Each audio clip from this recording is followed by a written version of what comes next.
So let's talk about Craigslist. Let's talk about my personal experience buying off of Craigslist, especially with a high mileage twin turbo BMW. And let me kind of share you guys my opinions on the actual website itself and why I think it's actually a really good resource to use to look for a used car on a budget.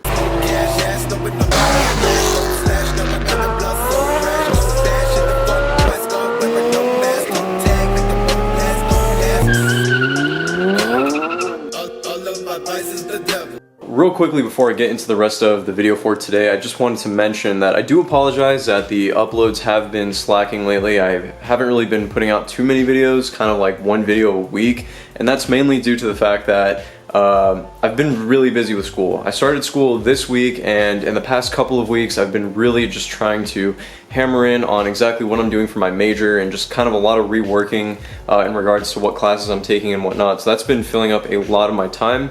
So I do apologize. I'm trying to get better on the uploads. I'm also kind of struggling to figure out what kind of content you guys want to see. So if you guys are watching this, please let me know in the comments down below what kind of videos you would like to see in regards to the channel itself.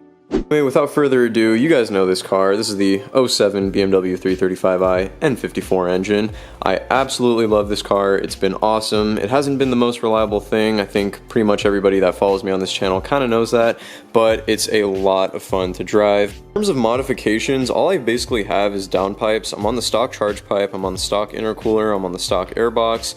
Basically everything on the car is stock aside from the wheels, the coilovers, and the downpipes. I also do have an MHD custom tune flashed on there, and I think personally, I think this is about as far as I'll take it for power mods within my current budget and levels that I want to push the power at.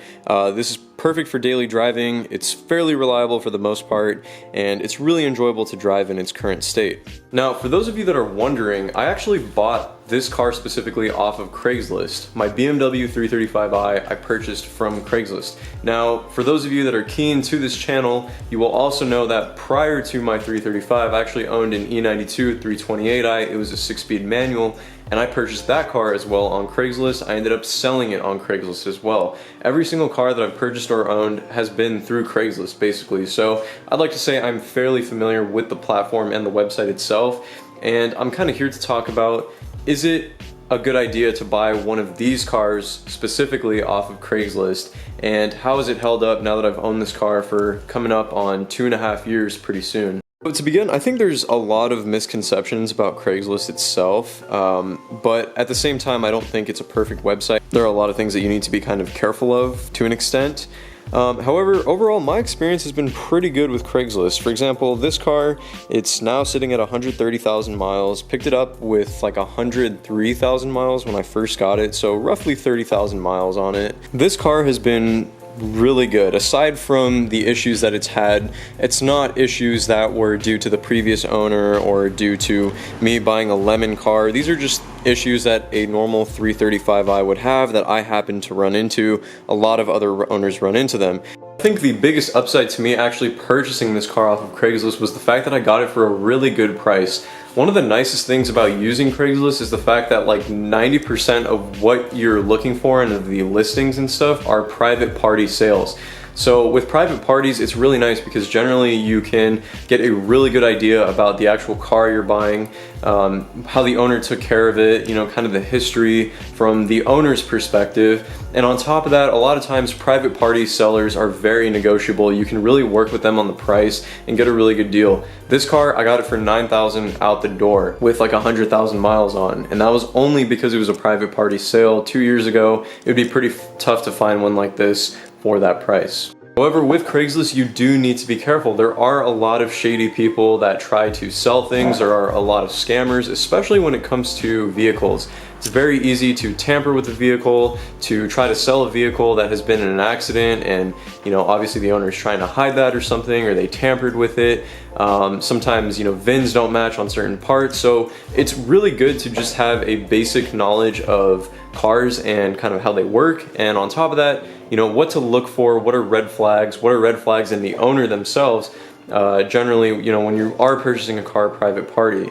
And the same can be said for small dealers as well. You know, a lot of these things kind of go hand in hand, but on Craigslist, yeah, you have to be careful. As many times as there are great sellers out there and people who are just legitimately trying to sell their item or their vehicle or whatever it may be, there are also a lot of scammers out there. With Craigslist, when it comes to purchasing the right car, to purchase a car with peace of mind and comfort, obviously it's smart to do things like maybe run a Carfax on it. Sometimes a Carfax isn't going to show everything, but it's still good to kind of get an idea of vehicle history of the actual automobile that you are purchasing. A lot of times it's good to ask the owner, you know, hey, do you have service records? How long have you owned the car for? What's your reason for selling it? And see what they say, see what they answer. You know, if they're being kind of shady, if they're not giving you proper answers, if they seem to kind of be like wishy-washy, beating around the bush type thing, you know, those are red flags, and you definitely want to watch out for those types of things.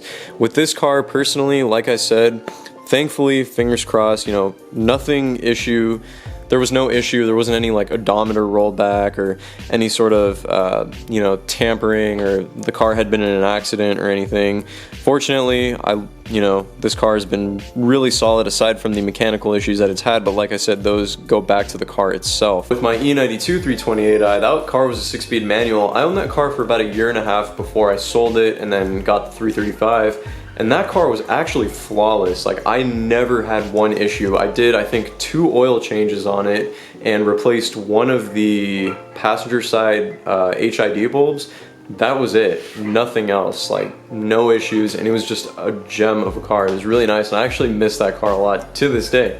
When it comes time to sell the 335i, which I think may be soon or in the near future, I'm definitely going to be putting it back up on Craigslist. It's just one of those things that you just have to really just have common sense and just a basic sense of, you know, awareness when you're looking at a car. Look for red flags, you know, when you're inspecting the actual car itself, see if that all the body panels, you know, color match on the paint, that nothing looks out of place, that the panel gaps are, you know, within the tolerance from the factory.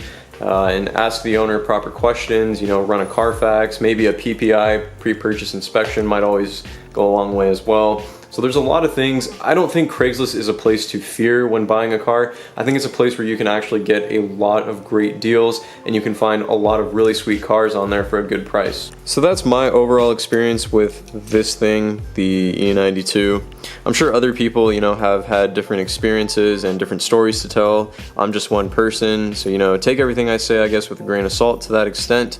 But, you know, I'd like to think that overall it's a good platform. You just got to be careful. Anyway, I do hope this video kind of helped you guys or eased any of your fears about purchasing from a platform such as Craigslist. It's really not a place to be scared of, in my opinion. You know, just always be cautious and use some common sense, and it'll go a really long way for a lot of people.